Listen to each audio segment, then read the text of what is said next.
ভালোবাসার টানে এক তরুণীকে বিয়ে করতে বাংলাদেশে এসেছেন চীনের ওয়াংতাও নামের এক যুবক। গত শুক্রবার রাতে চীন থেকে ঢাকায় পৌঁছে ব্রাহ্মণবাড়িয়ার নাসিরনগরে এক তরুণীর বাসায় আসেন তিনি। আজ রোববার আদালতের মাধ্যমে তাদের বিয়ে সম্পন্ন করবেন বলে জানা গেছে। স্থানীয় সূত্রে জানা যায়, ব্রাহ্মণবাড়িয়ার নাসিরনগর উপজেলার কুন্ডা ইউনিয়নের কোনাপাড়া গ্রামের তাহের মিয়ার মেয়ে সুরমা আক্তার। তিনি একটি বেসরকারি কোম্পানিতে চাকরি করেন ঢাকার লালবাগে।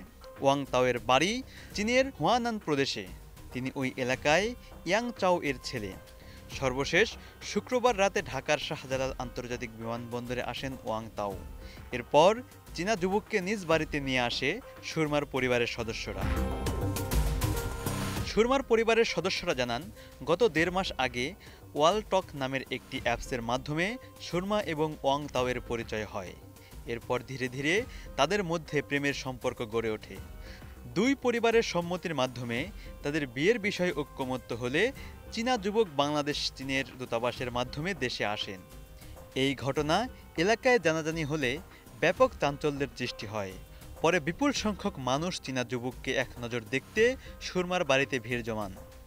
সুরমা আখতারের মা বলেন, তাদের ভালোবাসা পরিপূর্ণতা দিতে চীন থেকে সেই যুবক চলে এসেছে।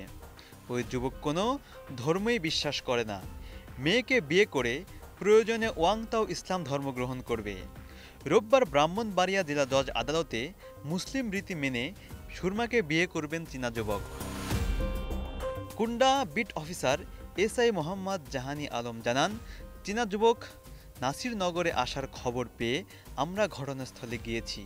তার পাসপোর্ট দেখে নিশ্চিত হয়েছি তিনি চীনের নাগরিক। আমরা শুনেছি রোববার আদালতে তাদের বিয়ে হবে।